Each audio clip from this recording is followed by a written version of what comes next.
а вот это вот, там кто сидит, давайте, мужики, вставайте, как у нас музыка веселая, танцевальная, давайте веселиться вместе. Начинаем с классической для нас песенки, испытанной временем фолк-боевичка, с которого мы любим начинать наши все выступления.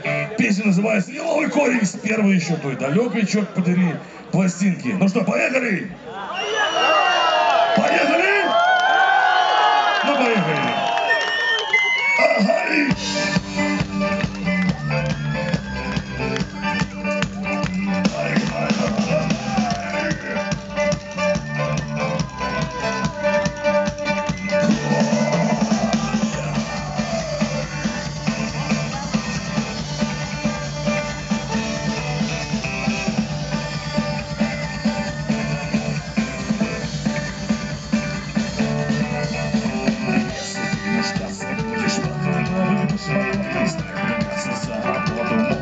Всегда готов, не раздумывай.